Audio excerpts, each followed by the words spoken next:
Olá, boa noite. Hoje, dia 30 de dezembro, à noite, o que é muito incomum. Tô aqui sentada à mesa. Acabamos de jantar, meu filhinho e eu. Hoje foi um dia corrido, como sempre. Só que hoje eu me permiti levantar às 7 da manhã com meu filho. E aí, todos os afazeres da casa, né? Porque como eu já mencionei, meu gatinho tá em recuperação. Meu filho também tá com uma crise alérgica, com muita tosse. Ambos medicados, né? Mas em tratamento. Então eu acordo e aí começam as minhas atribuições com eles, né? Sempre dou leite pro meu filho, daí eu já faço os cuidados da higiene da manhã nele. Ele ainda não fez o desfraude, então eu já troco a fraldinha normalmente com bastante xixi. E aí depois a gente trata dele tomar os medicamentos, eventualmente trocar alguma roupa, escovar os dentes. E aí, enquanto eu vou depois cuidando dos preparativos do café da manhã, porque como eu tenho trabalhado em casa, a gente senta-se à mesa juntos, né, para tomar o café, para almoçar, para jantar. Eu acho isso muito importante. E, enfim, fiz tudo isso, e aí cuidando da casa. E aí quando eu percebo, já são 2 horas da tarde, eu já tô exaurida, porque além de tudo a gente foi ao comércio, ao supermercado. É muito desafiador ir ao supermercado com o David, porque ele quer sempre um doce, um chocolate, um brinquedo. Né, filho? Não. Mamãe. Mesmo. É, meu amor. E aí, nem sempre é viável, nem sempre é possível, então é um pouco complexo. Mas o vídeo de hoje é para falar também sobre uma colocação que foi feita para mim, né, sobre a questão da culpa, que eu enfatizei tanto. Gente, eu enfatizei porque eu sofri isso, né? Eu senti isso. E eu sei que eu não deveria sentir, porque como eu pontuei, existem várias causas do autismo. E a menos que você tenha dinheiro e consiga fazer uma investigação genética e descartando, nem sei o quão viável é isso.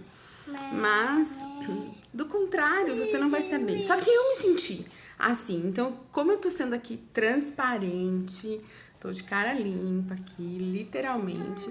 Tô de roupão, porque hoje, às 15 horas, quando o David dormiu e eu consegui tomar um banho, eu falei, eu vou assistir minha série. E eu vou me desligar um pouco, porque eu tava mentalmente exausta, além de fisicamente.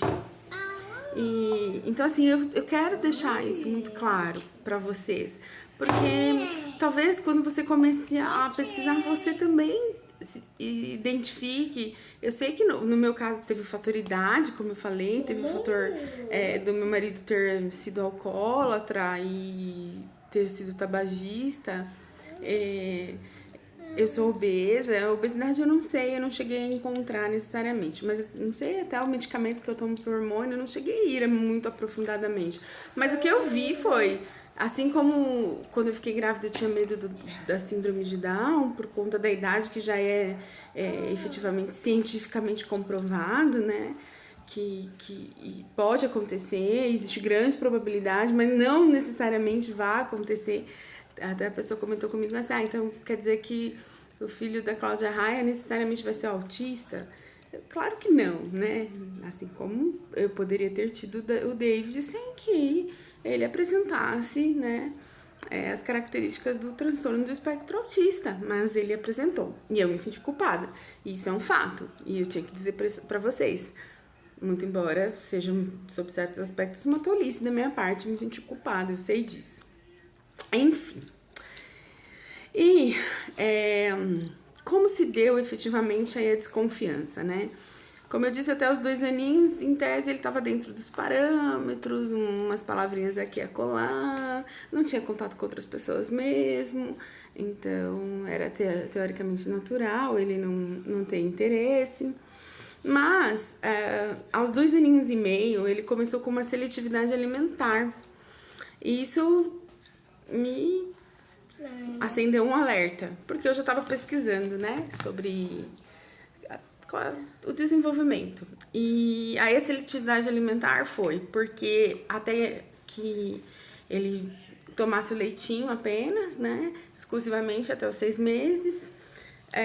Depois ele entrou com as papinhas.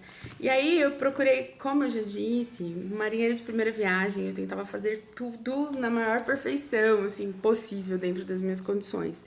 E aí uma das coisas que eu tentava, e por medo também do David desenvolver a obesidade, né, já que eu luto, como eu falei, contra a obesidade, não com tanto afinco, mas enfim, é um problema que eu enfrento. E aí eu não queria que o meu filho se deparasse com isso na mais tenra idade, né? Então eu procurei ofertar todas as frutas, todos os legumes, todos os grãos. Então meu filho comia sempre grão de bico, lentilha, ervilha, feijão branco, feijão preto, feijão fradinho, carioca, tudo, de verdade. E até fígado, que eu tenho nojo, eu ofertava o peixe. Mas aos 2 aninhos e meio ele não queria. E aí isso me chamou a atenção. Mas como ocorre em muitos outros aspectos, a gente fica na dúvida, porque chega uma hora, inclusive tem já notificado o Terrible Twos, que são os terríveis 2 anos, né? Que quando a criança muda muito. E aí eu pensei que pudesse ser isso também, mas nunca descartei o autismo. Mas foi um dos fatores. Outro fator, e aí esse muito mais significativo, assim, foi a alteração no sono. Mas também tinha a questão de que ele não tinha uma rotina. O meu marido, ele invertia, né? Então eu trabalhava, eu acordava muito cedo, e aí o meu marido acordava mais tarde. E então a gente tentava fazer com que o David tivesse um sono maior durante o dia, e para que ele fosse dormir mais tarde junto com o meu marido, e enfim, e aí ele acordasse mais tarde, adaptando a rotina do meu marido. Mas o David passou a não dormir de madrugada, socorro. E aí eu trabalhava, tinha que acordar às 5 da manhã para sair de casa no máximo às 6, para entrar às 7. E eu ouvi ocasiões em que eu dormia apenas 2 horas. Por quê? Porque ele não dormia. Ele às vezes acordava tipo 11 horas da noite e ia até às 3. E não era assim só ficar acordado, às vezes ele ficava muito agitado, muito. E isso foi um dos outros motivos pelos quais a gente resolveu procurar um especialista. Isso aí também foi a partir dos 2 anos, 2 anos e meio, né, em especial. E também em relação à fala, que aí quando eu saí de férias, nas minhas primeiras férias, depois que eu voltei a trabalhar, quando eu saí de férias, que aí ele começou as primeiras palavrinhas, aí ele, sabe, deu um up. Em torno de 50 palavras quase ele falou comigo em casa, nas férias.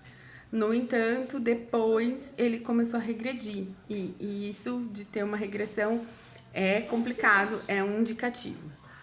Aí, estereotipia, ele nunca apresentou os flaps de se balançar,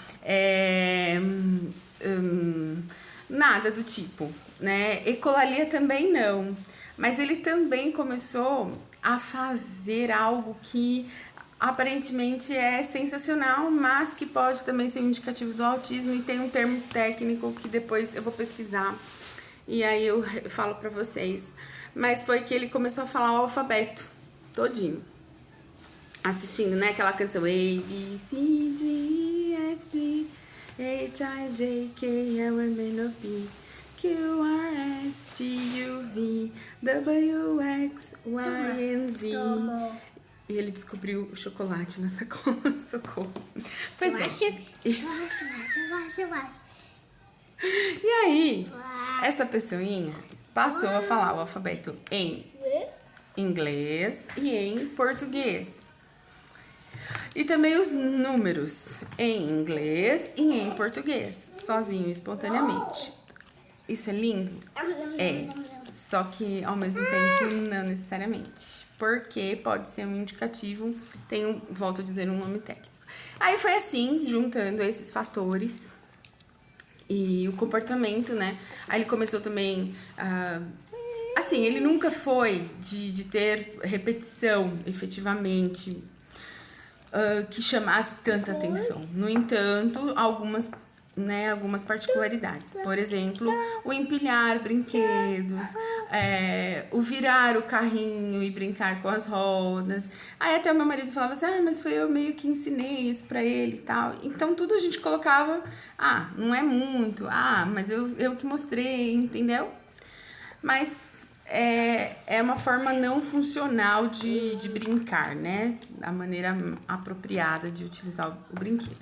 E aí foi assim que a gente reuniu forças, meu marido muito contrariado. E em janeiro deste ano eu consegui uma consulta com a neuro. Consulta essa na qual meu marido recusou-se a ir. E eu fui sozinha. E depois eu vou falar um pouquinho mais sobre isso.